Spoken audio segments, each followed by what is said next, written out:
My name is Carol Artis, and the reason that I'm here is that I care about children. I am the parent of a special needs child. My son Kyle was diagnosed with autism at the age of 3. Shortly after that, because he was non-communicative, we weren't able to potty train him. We weren't able to do the basic things that mommies know how to do when he was a baby. One day he wandered away when he was about 4, and because he couldn't speak, for 1 hour, I lived in utter hell.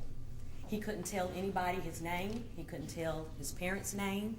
And for that hour, all I knew was life without him.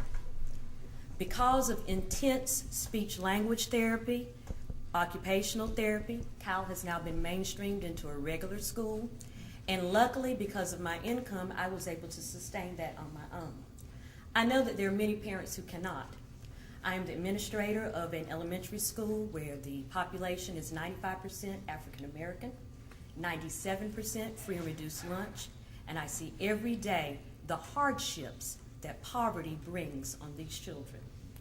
We now plan our prisons by the number of children who do not pass the end of grade test in 3rd grade.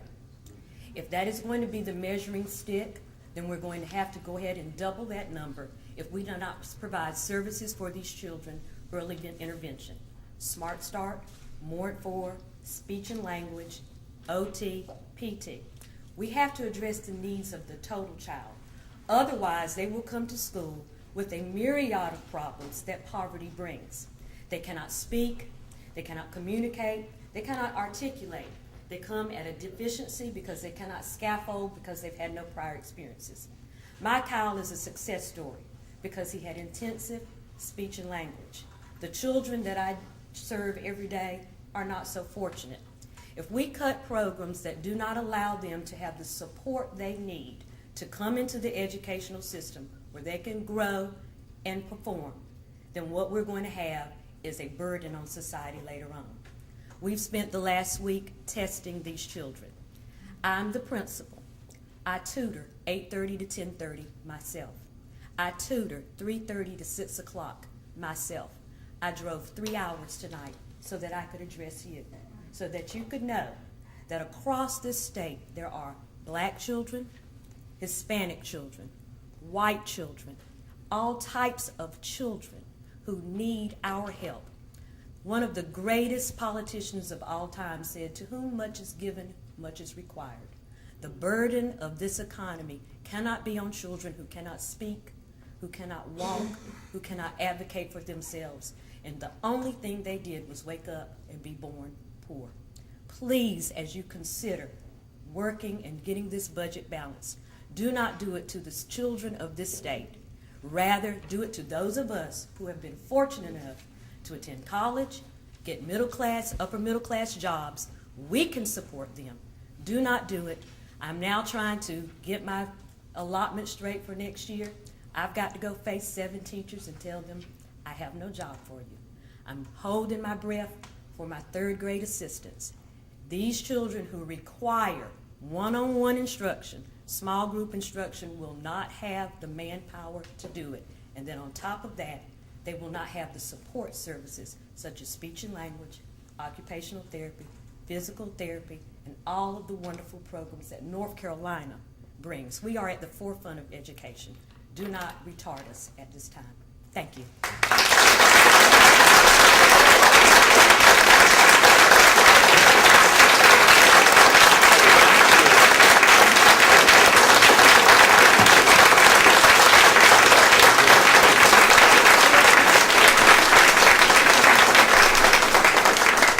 Thank you, Carol. I'd like to add another job to your description. You could be a poster child together in North Carolina. All crying. Mayor Voller. I'll let Sally Co speak for me first. Okay, Sally.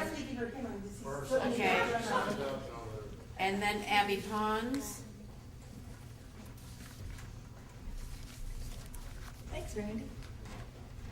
You have a lot longer to drive home. Good evening. I've got the leadership from these 2 gentlemen is outstanding, and we thank you for it. And I've got a proposition for you. I got an idea that's not going to cost you a penny. Give local governments all the revenue options that any other county has. That includes the land transfer tax, the sales tax, all of those. The problem that we have, I am Sally Coast, I'm a Chatham County Commissioner, and I want to speak about schools and school construction. Chatham County does an outstanding job of planning for schools. We have a model where we have allocated our sales tax, property tax, and we've also allocated money that comes from the corporate income tax and the lottery proceeds. The problem is this: the ADM, which is the corporate income tax, and the lottery proceeds are getting hung up by the state. The state's taking them to balance the budget. So who does that fall on? We've done a good job of long-range capital planning, but then now we don't have the money to pay the debt. So we either raise property taxes or we have other revenue options. So that's the corner that we're backed into in order to, we've done a really good job of planning, but now, to no fault of our own, the money's not coming in that we had planned on to pay the debt service. So that's the dilemma that we face. Today we worked out with the school system. The proposed cuts, I believe, it's a moving target, as you all well know. I believe Chatham County Schools would lose 97 positions. Locally, we were able to find money for, I believe, Tom, you have to help me, 11 that I know of and a few more. So that leaves 86 back for the state to find the money to fund. But when we talk to the superintendent and to school staff, we're not just talking about small cuts. We're talking about cuts that are going to set education back for many, many years. I know this isn't easy for any of us, but I'm up here to say, give local governments all of those options in order to raise the revenue so that we can provide those services for the kids. And as an individual, I'm saying raise my taxes. Thank you.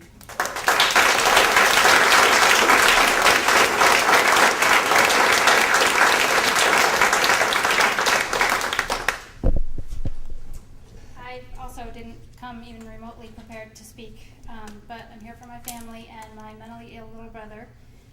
And I realized as I was sitting here, I'm here to back up everyone who's saying, don't cut the short term to the detriment of the long term. And don't make those that are least able to fight responsible for their own care. My husband and I are hardworking, middle-income folks, and we have insurance.